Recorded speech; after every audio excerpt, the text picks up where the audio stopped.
Today we're going to cover the issues of free speech principles, laws and regulations and control of communications, posting, selling, leaking of information, censorship as it relates to political freedom, net neutrality, regulations or the market, and finally anonymity.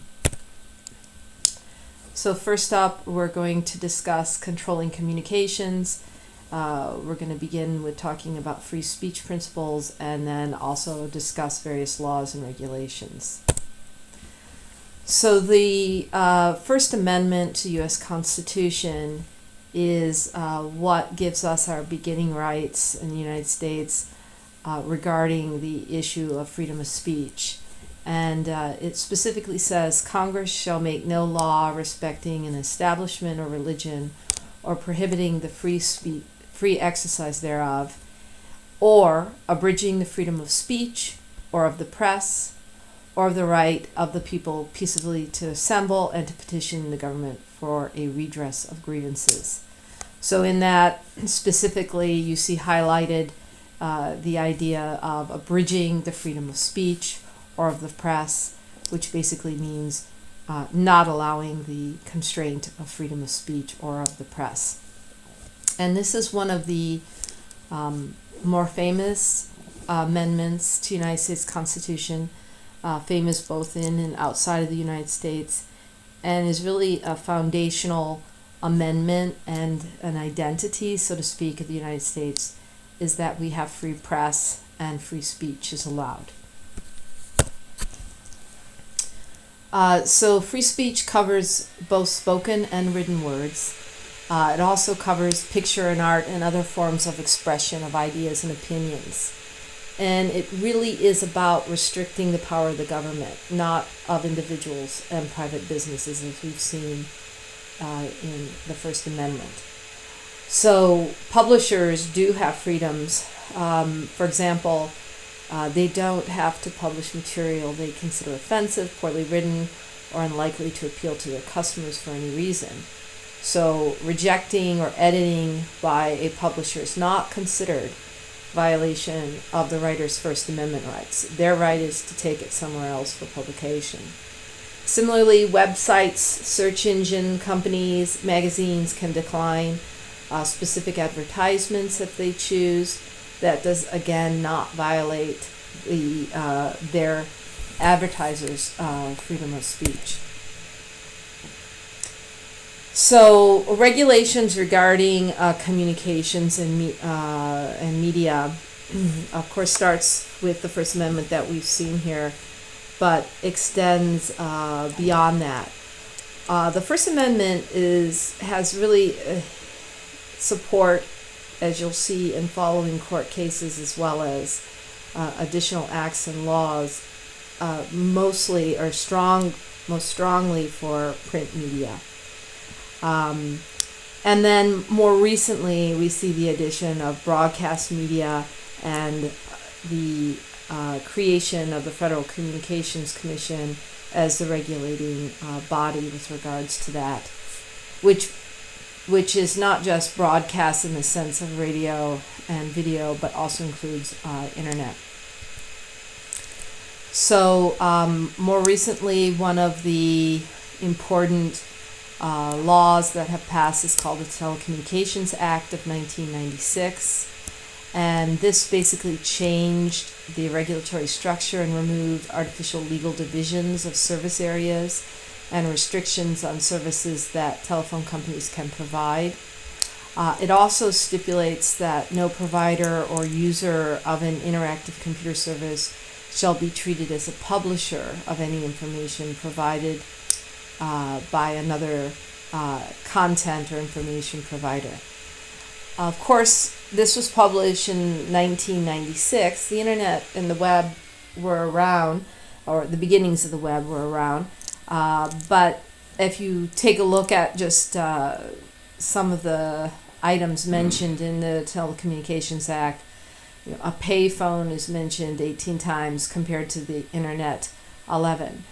There's no mention of search engines, of downloads, uploads, voice over IP, ISPs, anything like that. So a lot of people discuss the Telecommunications Act as being outmoded and something that needs to be updated. The Supreme Court, which is the highest court in the United States, has been involved with defining a lot of principles and guidelines with respect to court cases that they have seen. And some of the important features that you see were that anonymous speech is protected. However, there are restrictions that are allowed on advertising, and advocating illegal acts is often legal, except for things like libel and direct specific threats are not protected. Inciting violence is also considered illegal. So cases in recent years have gone against the trend of treating advertising as second-class speech. Courts have begun to rule that restrictions on truthful advertising actually do indeed violate the First Amendment. And since the 70s, the government has severely regulated political campaign speech, but recent Supreme Courts again have restored some of the First Amendment protection for that.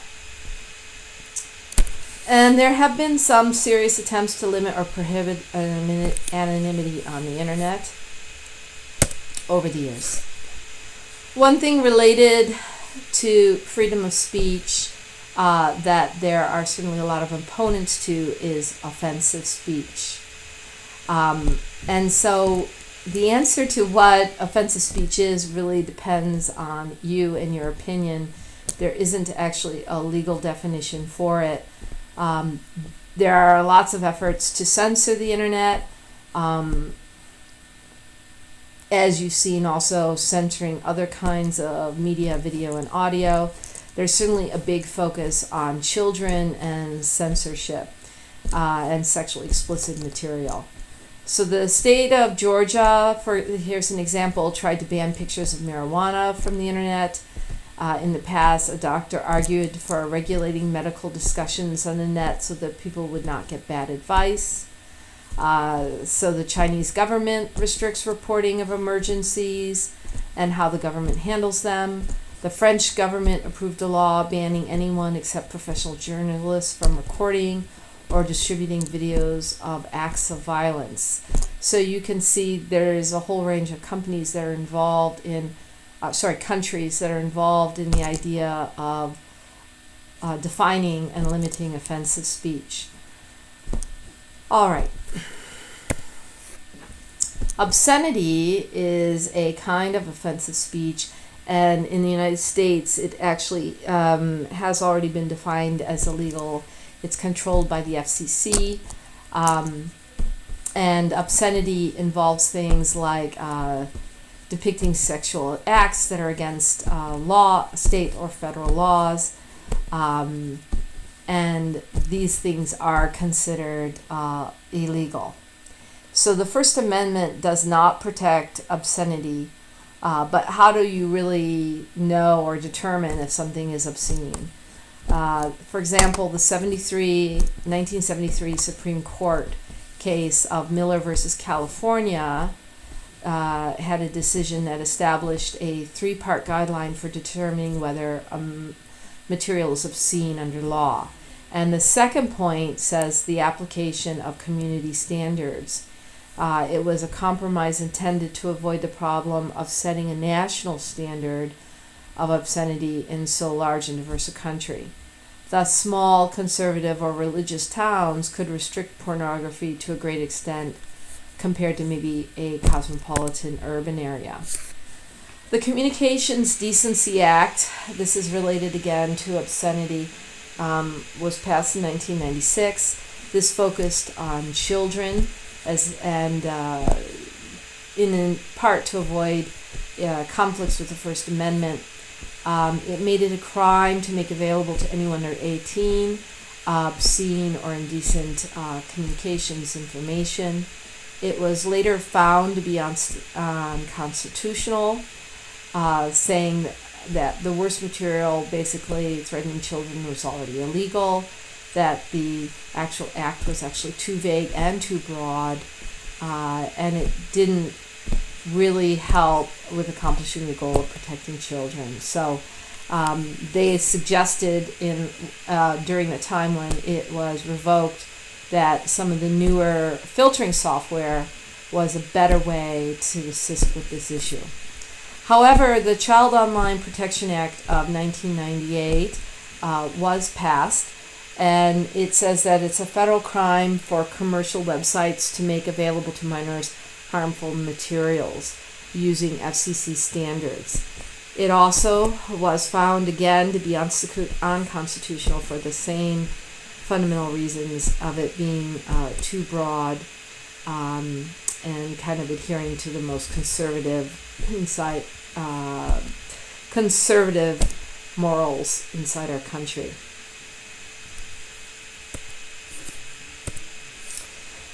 The Children's Internet Protection Act of 2000 was passed. It requires schools and libraries that participate in certain federal programs to install filtering software. It's been upheld in court so far.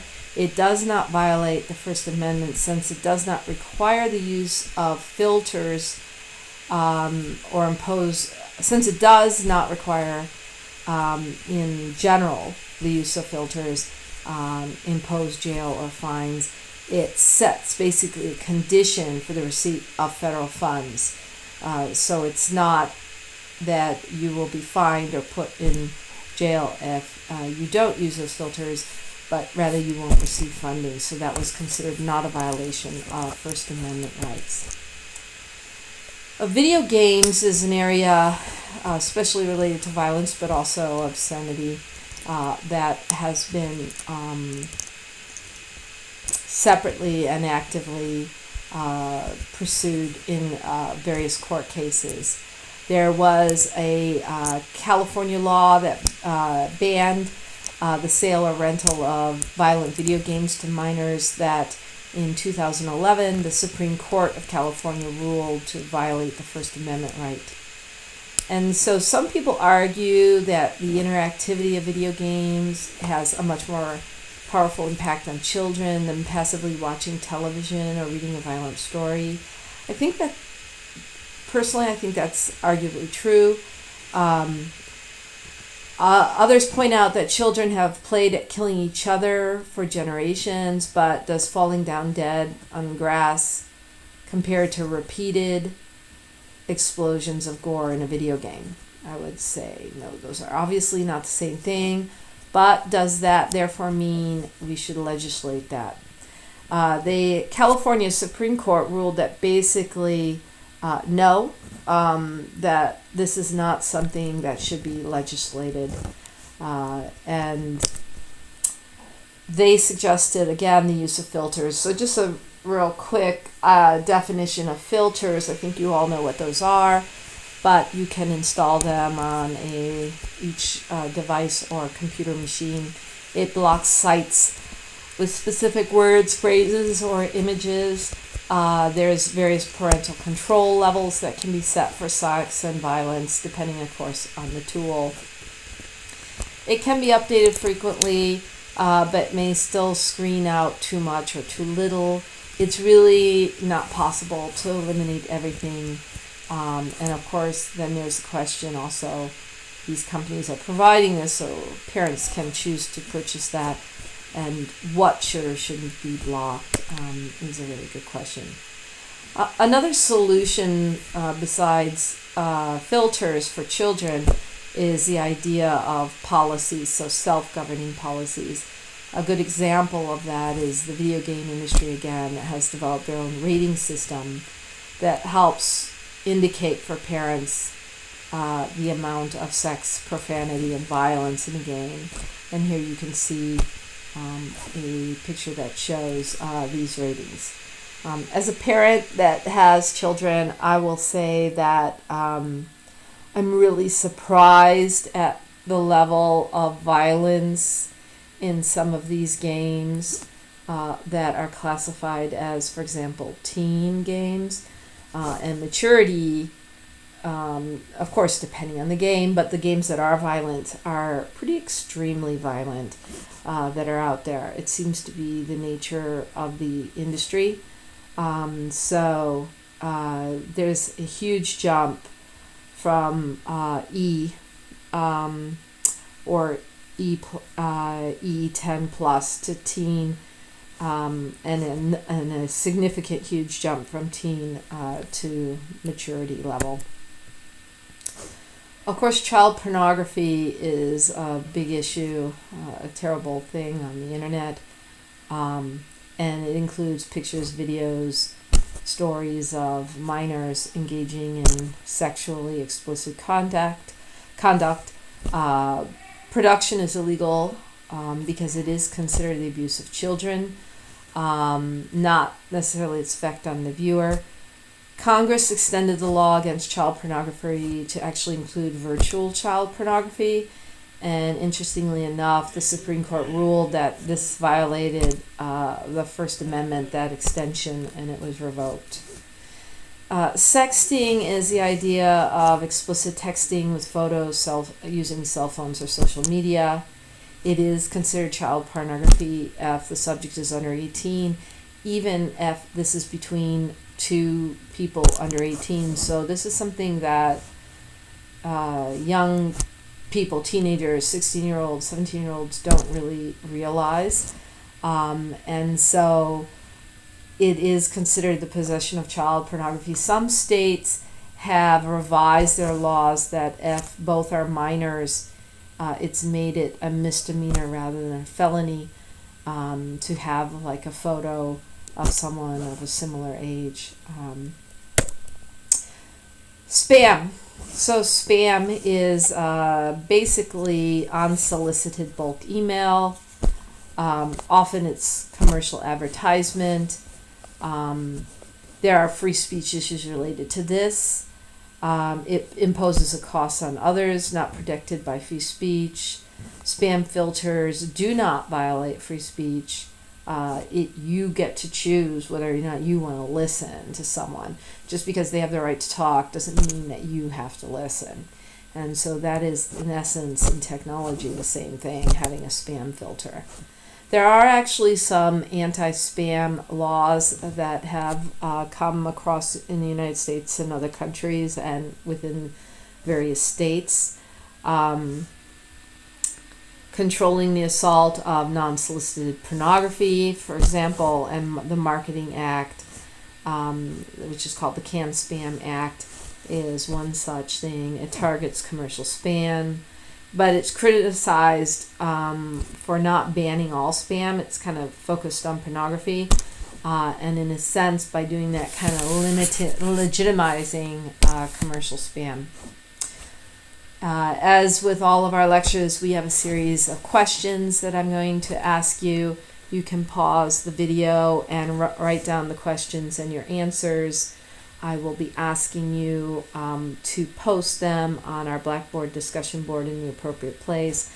Again, a single posting for all of the questions and your answers in this video.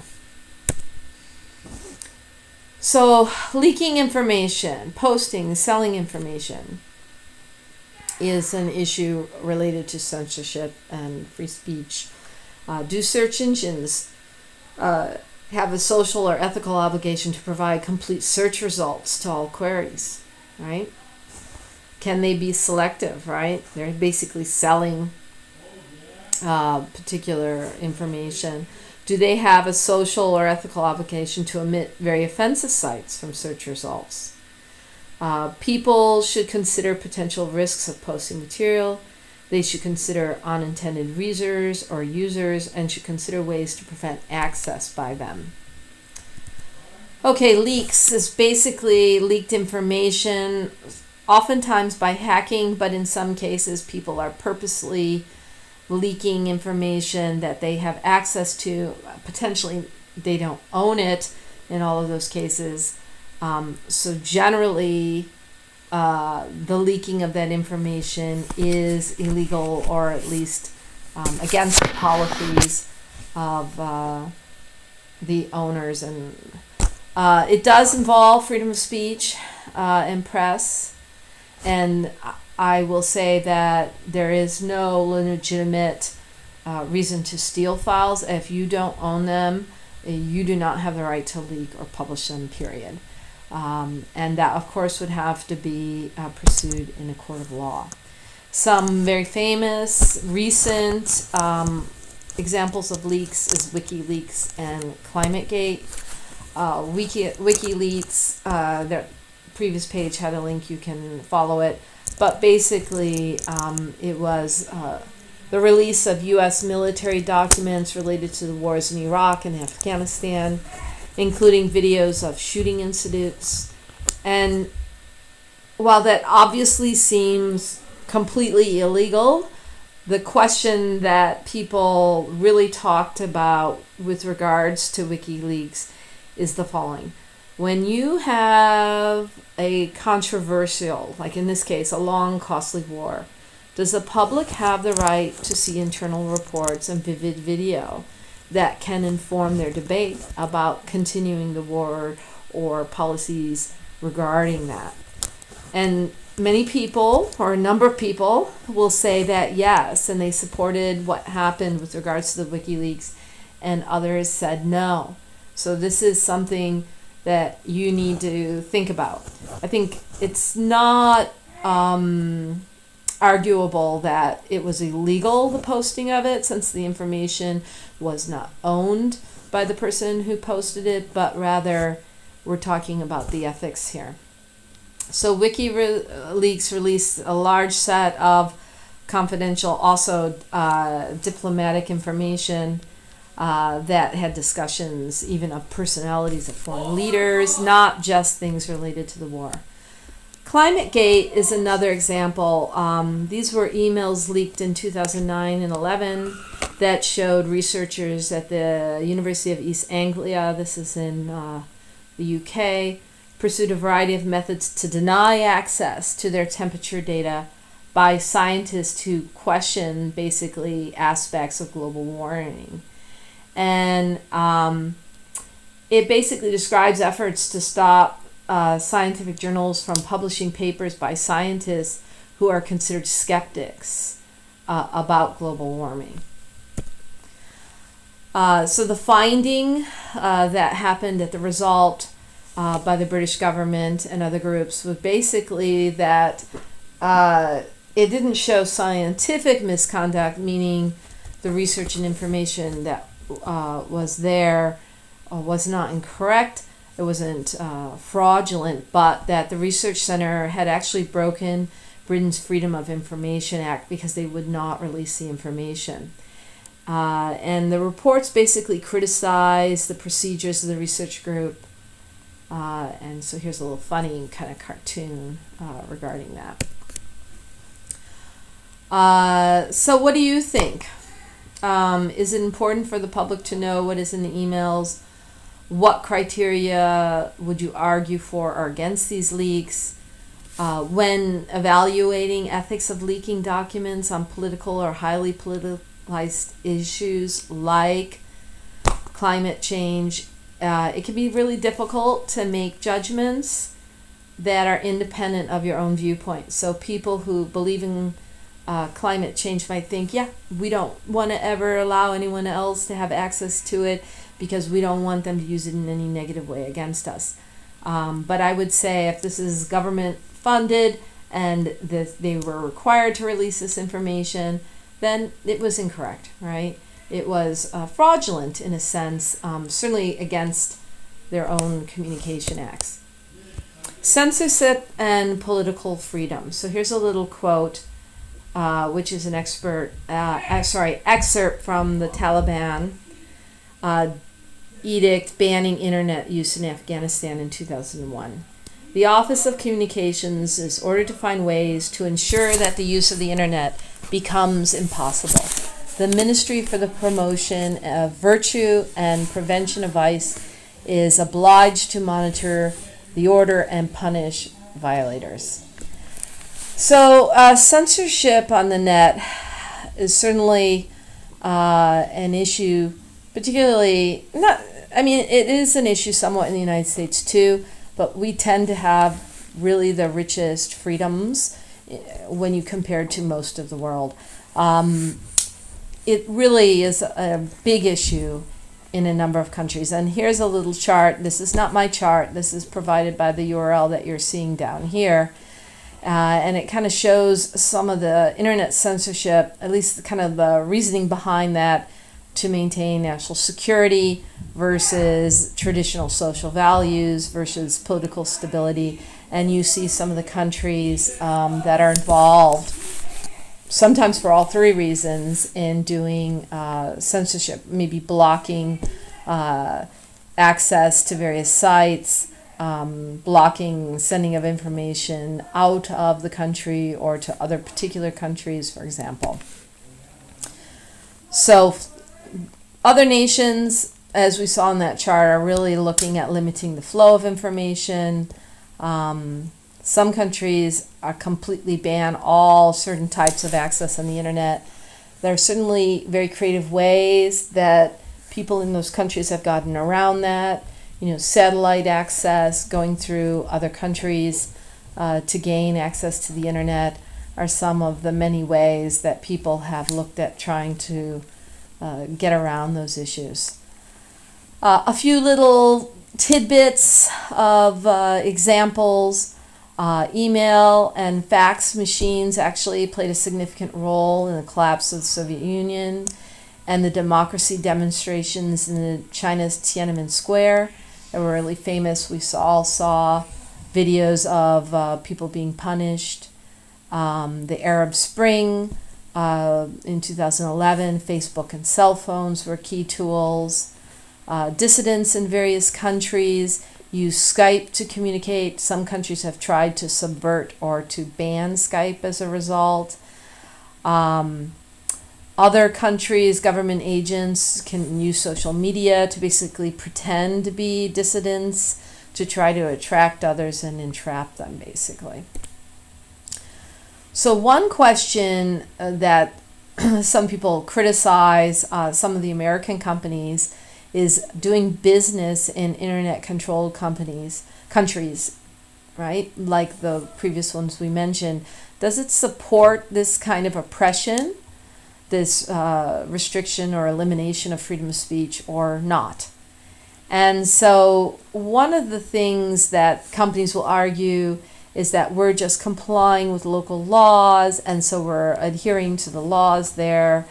But other companies, I think, bring up a more interesting point, is some access better than none? So Google, for example, is a promoter of this idea to explain why they do business in these countries.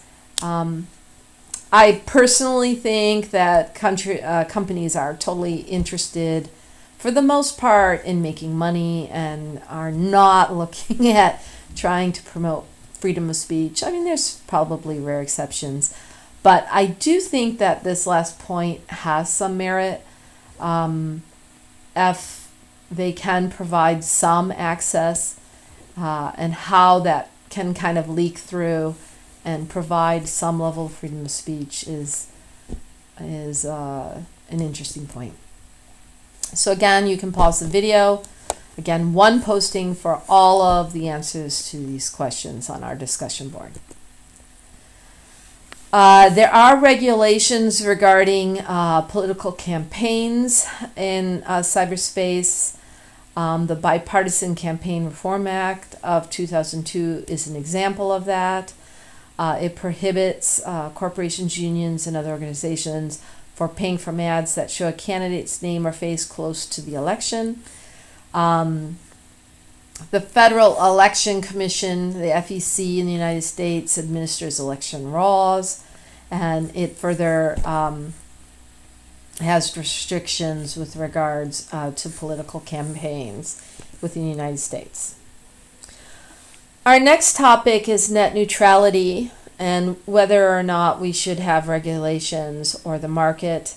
Net neutrality refers to basically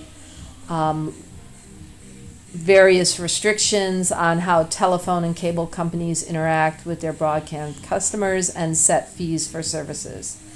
As you may know, this was recently changed under President Trump and the FCC. And so what are the issues? whether companies that provide the communication networks should be permitted to exclude or give different treatment to content based on the content itself or on the category of the content or the company or organization that provides it.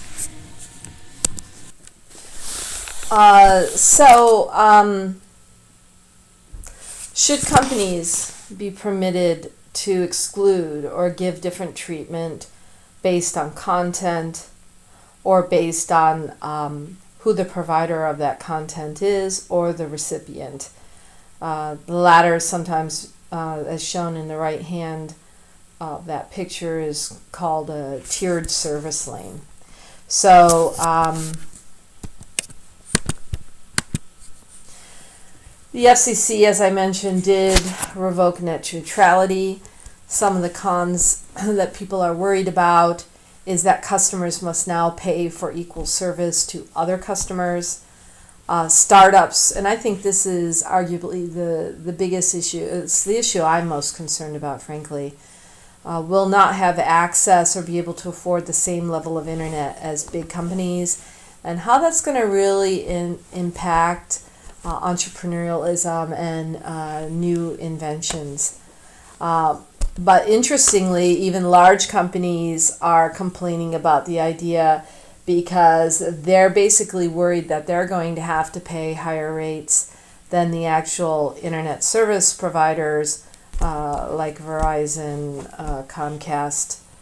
For example, Comcast will want to promote its own content over theirs and will cost a premium to, for example, Netflix and so on. The pros, the people who want it, really the only one that might be a pro, and frankly, okay, this is my opinion, so I want to inject it here. I don't think it will be true, but creating a free market will create more competition and lower prices. I think in this particular case, the issue of small startups and small companies and the premium that they're going to have to pay and how that's going to either kill their businesses or even keep them from starting them, I think is a serious one. I really hope that that does not happen, that the free market will allow for enough competition that that won't be an issue. But other issues, other items or points that people who are pro net neutrality make is that this idea of a free market is not unusual. But what I will say is people who are against it will make the point that, like, for example, power is regulated typically in states. And so this is a kind of basic utility, they'll say, the internet, and it should be regulated. So again, I'm going to interject my own personal opinion. I don't like big government. However, I actually do think in this particular case, I agree it is like a commodity and should be provided at the least expensive that is possible in a semi-free market scenario, or at least a restricted free market scenario. All right, so moving on, this is a picture of at the consumer level, which, again, this is my personal opinion, I'm a little less worried about because I actually think these things have already been happening even without net neutrality, and that is this idea of a tiered service layer. If you look at what's happening with cable and the advent, especially for younger people, they really do a lot of streaming and online services, whether it's things like Hulu, Netflix, the more famous ones, Amazon Prime, and so on. I think that you're already kind of paying for these fragmented services, and so that's nothing new.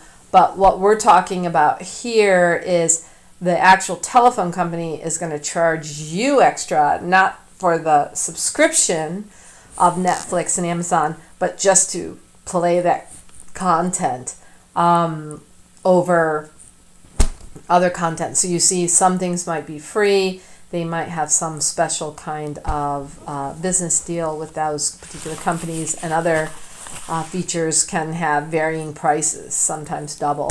And so this is one thing that consumer advocates are really worried about for the consumer. In addition to that, there's the requirements under net neutrality that both rural areas versus urban areas have same kinds of service has now disappeared, which means that internet service and infrastructure in those areas might really go down as a result, because there isn't enough volume to merit the investment in those structures. So technology influences on net neutrality. In 2010, for example, 75% of all mobile data is video, like Netflix, especially after 6 p.m. Does it make sense to treat that traffic differently? What I find really interesting is that I can download and stream on my home network Netflix videos that are, gigabytes of data coming down much faster than I can upload or download files from a server that I'm using for research.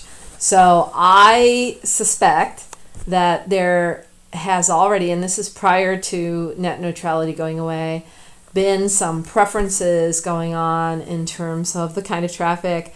I don't have anything to prove it except my own personal experience of trying to utilize certain internet protocols at the same time as doing video streaming and seeing the huge difference. Now, I am a researcher in computer vision. I am aware of the fact that there is certainly a lot of technology around streaming and buffering and things that make it appear to a consumer that things are downloading at a faster pace. But nonetheless, the volume of data being so significantly different really does make me question. So there's my little paranoia for you. But they're worried, of course, or the question is, should it be? Should it be the same? Should it have lower priority because it uses so much bandwidth, right? Should service providers make decisions, or should the Congress and the FCC make them? So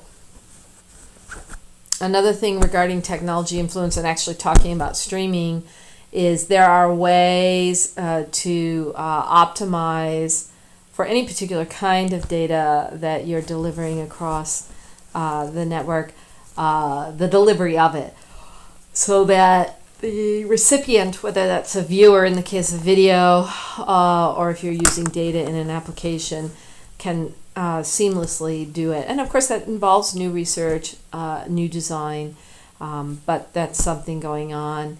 And one question you can ask is, should regulators of net neutrality rules allow and encourage that, or will rigid rules stifle or discourage them? So, but again, we're right now at a point where net neutrality has disappeared. So moving on to a new topic is anonymity.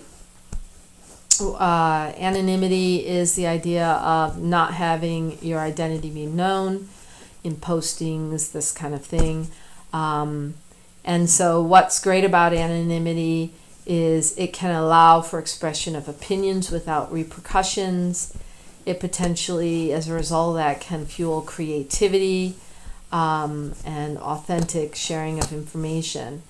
What's great about and actually having an identity is that it enforces accountability and legitimacy, prevents bad practices, slander, those kinds of things.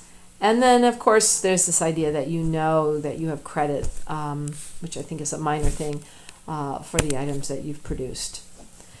So reaching way back prior to the internet, Common Sense was published by one of our country's beginning founders, politicians, named Thomas Paine. And it was the document that is in part responsible for really getting support from Americans for the American Revolution. And as you can see here, he published it anonymously. It says they're written by an Englishman. And if he was not allowed to do that, and would that mean he would not have published it? Would the American Revolution ever even happened? Similarly, in the Federalist Papers is a similar situation. We had Alexander Hamilton, James Madison, and so on publish underneath the pseudonym Philo Publius. And again, what would have happened if this was not published, which was a critical set of essays arguing for the adoption of the U.S. Constitution. So anonymity there's some positive uses of anonymity. It can protect political speech. It can protect against retaliation and embarrassment. There is something called anonymizing services. It can be used by companies, law enforcement, governments, and individuals in order to create anonymous documents.